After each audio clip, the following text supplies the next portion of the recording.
something to keep in mind is that this journey back to the truth of who we are, to create this holy relationship with ourselves, is a journey to reclaim our innocence. So what we are doing is we're coming inside. We have to go within, because inside of us lives a holy being, the Christ consciousness that we are. That you're not going inside to find Jesus, you're going inside to find the Christed essence of who we are. That means we're going inside to find our pure, whole, complete, worthy light. The love that is whole, that needs nothing, that is actually God in us, as us. So this is a journey about taking a very courageous journey inside and letting go of all of the beliefs that tell us that we're not what we are, and returning us to innocence. We're forgiving ourselves for all the times that we thought money would make us somebody, because that's a denial of the wholeness that we are. It's a denial of the abundance that we actually are. We have to go inside and look at our perceptions about men and women, dads and moms. We got to go inside and go to that little child that made that perception up. And it's affected us, our adult relationships. We got to go inside and forgive ourselves for having taken on ideas of how to treat others based on how we were treated, which we learned and is what got programmed in our mind. So all that conditioning that we received, we have to be willing to do this, have the willingness to make a different decision about it and decide to, what does God know is the truth about who I am? And as we make the decision to know the truth about who we are, we realize that we can't do anything but find ourselves. When we question all of those beliefs, every belief is part of the egoic thought system. What is God doesn't think. What is God knows. And in that knowingness, you might have a thought that aligns with that. But in that knowingness, there is no doubt. You feel it. You feel it in every fiber of your beingness. So we're going back to the place when there is zero self-doubt. None whatsoever. And you go back to the place where when you were little, you knew you were all that in a bag of chips. And you had no issues about it until somebody slapped you and said, who do you think you are? And in that moment of what? We began to then create a different story about ourselves, which left us with no worth and created a hole that then we went out to fill. So it is a journey of coming inside and reclaiming our wholeness. It has to be. So now I want to invite you to, let's look at what this journey to oneness is all about. So I'm still going to use chapters 30 and 31. These are the last two chapters in the text. And chapter 30 is the new beginning. Chapter 31 is the final vision. That's the title of the chapters. Don't try to follow me because I'm going to be skipping around a lot. But if you want to have a good read, go to those two chapters. So I'm going to start with Beyond All Idols. And this is in section 3 in chapter 30. So we'll definitely start there. Idols is anything that is an idea that we have that something can make us whole. Anything that can add to me, that can complete me, is an idol. So I'm going to start with reading. Idols are limits. They are the belief that there are forms that will bring happiness, and that by limiting is all attained. When we begin to limit our happiness to this person, that person, this whatever, we think that we're going to attain everything that we want by this job. Wait, we're going to attain it by that amount of money. No, when I marry this one, when I get that car, I'm going to attain my happiness. And it is so limiting because what happens is the ego zeroes in on this one thing. And now it becomes attached, it becomes possessive, it gives to get. I'm going to give you my time to get money. And once I get the job, I'm going to start protecting it. So it takes us out of the trust that we are in alignment with God always. It takes us out of hearing God. So we make a decision. This is why we experience sadness. It's because we have made decisions to block life being fun and easy. We have blocked the ability to flow with life, and we've been swimming upstream trying to do it our own way. And idols are those limits. When we say that this is the only person who can make me happy, we're limited to that person. If they leave us, if they die, we're in trouble. Our happiness now has been shaken. Why? Because we built our house on sand, shifting sand. So let me keep reading. It is as if you, this is a powerful line. So let me read this again. Idols are limits. It is as if you said, I have no need of everything. So when this one can make me happy, we say, I don't need everything else. This one, instead of the gazillions, is the thing that's going to make me happy. Can you imagine how much pressure that is on that one? All right, so I'm gonna jump around here. So behind the search for every idol lies the yearning for completion. Remember what I said? You are going to fill my hole. Wholeness has no form because it is unlimited. Our wholeness is so unlimited. We're not giving of our wholeness. We're trying to find one idol to fill a hole. And when we do that, we said no to everything else. To seek a special person or a thing to add to you, to make yourself complete, can only mean that you believe some form is missing. And by finding this, you will achieve completion in a form you like. This is the purpose of an idol, that you will not look beyond it to the source of the belief that you are incomplete. So if I can get this person, this job to make me feel happy, then guess what the ego has just done? It has bamboozled us into thinking we didn't need to go looking for all those beliefs that had me think that I needed that thing to be happy to begin with. Because once you get that thing to make you happy, ego says, I'm right. And boy, then it gets really nervous if that thing starts looking at somebody else or starts talking to somebody else, which is what happened to my sweetheart. Once he got me and his ego went, yes, I won. Then went the fear, well, what if she leaves me? What if she leaves me? And inside of that fear, what if she leaves me? I became that one thing that kept him from enjoying everything that was possible. You see how crazy that is? All right, so I'm going to jump down a few more paragraphs. It never is the idol that you want, but what you think it offers you.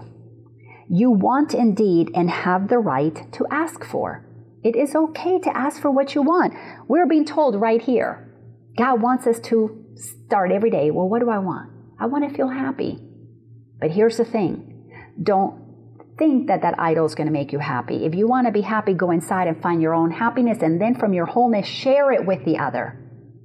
Because if you don't feel your wholeness, you're going to think you have a hole, and that other one is now responsible for your happiness. And that's why we're sad, is because we realize, when we come to this awareness, we realize how many people we have deceived because we were operating from lack when really we had everything inside of us to give them. Craziness, huh? Mm-hmm. Your will to be complete is but God's will. And this is given you by being His. So you want completion. Look for it where it is, inside. Because God wanted us to be complete. God knows not form. God is not focused on bodies. God is not focused on anything that is temporary. God knows not form. He cannot answer you in terms that have no meaning. God is not going to send you more stuff to make you happy. If you are mad at God because your lover left you, God does not know form. God is just sitting there going, I gave you a miracle wand.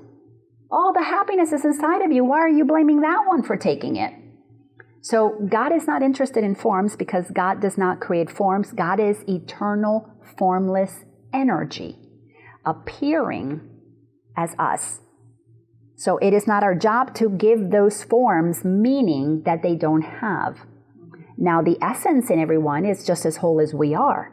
And holy relationships are about restoring our wholeness by recognizing the wholeness of another, which is what I did with my son Spencer when he was going through his drug adventure. I was not looking at somebody who had a hole that needed to be filled by drugs.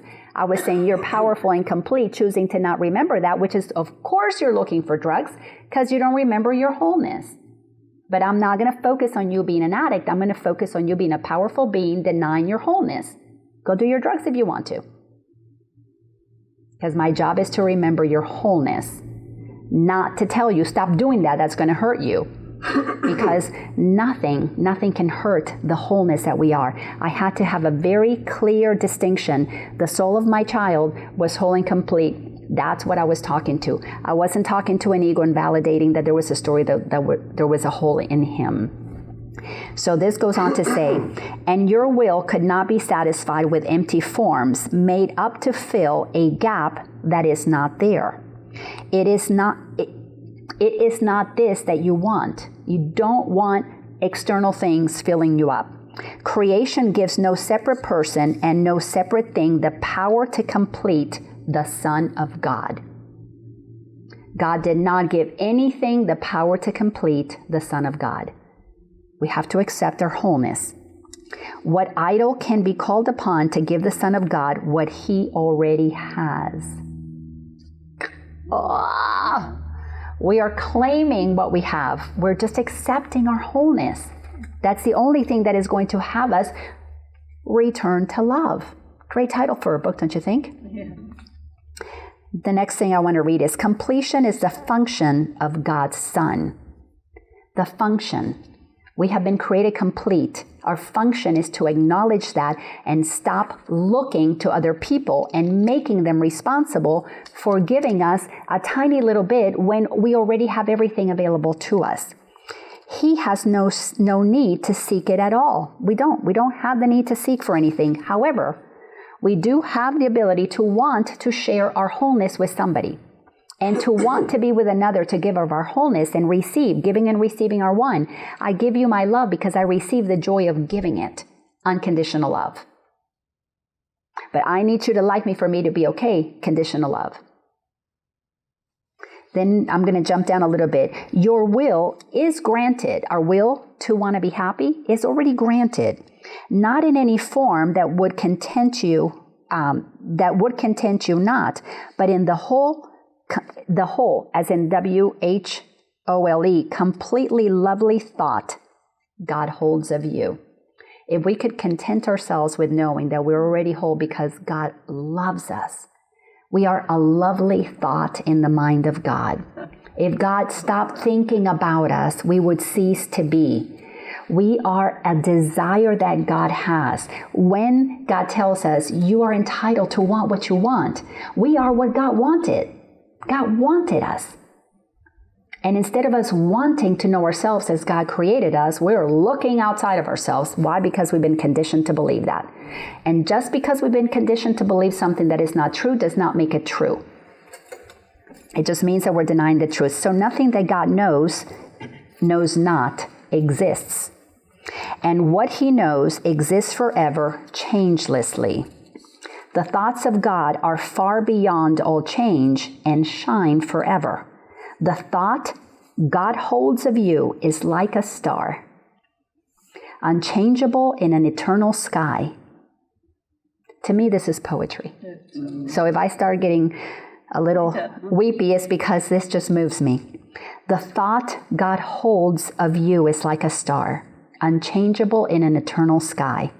So high in heaven is it set that those outside of heaven know not it is there. Unless we recognize we're in heaven, we don't know the shiny star that we are. Yet still and white and lovely will it shine through all eternity. There was no time it was not there, no instant when its light grew dimmer or less perfect ever was. Our star, our light, exists in what is heaven. We have left heaven because we have filled our mind with things that are not true and created hell. While we're believing the thoughts in our mind, we cannot experience the heaven where the star, the light that we are, exists eternally, changelessly, forever and ever there, because that's where God placed us, in heaven. What was that? What part of the text in chapter 30 is that? I'm still in 30. I'm in chapter 30. I'm in the section 3, Beyond All Idols, and I am reading from paragraph 8. Thank you. And now I'm going to read paragraph 9. Who knows the Father knows this light, for he is the eternal sky that holds it safe, forever lifted up and anchored sure. When we know God, We know God is that heaven, that sky that is holding us in it. Course tells us we're in the mind of God. We are that light inside of this infinite heaven, infinite sky. But we can't feel that because it's within us if we're busy in our head denying that we're that. And looking for something outside of us to make us feel good. Looking for shiny stuff outside of us to complete us, when all the light that we could possibly ever want, more than we could probably ever experience in a lifetime. That's why we keep reincarnating. We have to have so many lifetimes to experience the bountiness of our wholeness. Its perfect purity does not depend on whether it is seen on earth or not. So that anybody else sees my light, then it does not depend on anybody else's approval for my light to be my light.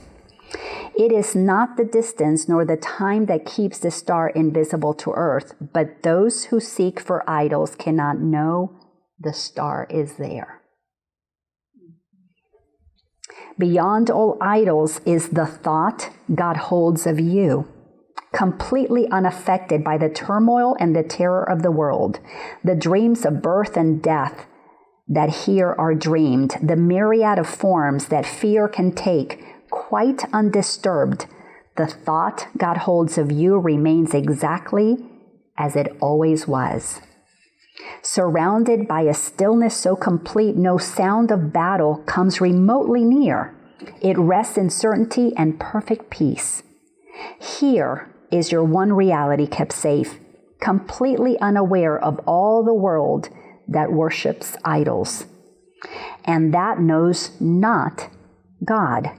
In perfect sureness of its changelessness and of its rest in its eternal home, the thought God holds of you has never left the mind of its Creator, whom it knows, as its Creator knows that it is there. Not only does God know, because it's thinking us as perfect and whole beings, we cannot change what God has created. All we can do is deny it. That's all. Deny it by thinking I'm not that. And we have to get through a very important thing, which is this belief that we may not be worthy enough to be that beautiful, that magnificent, that worthy.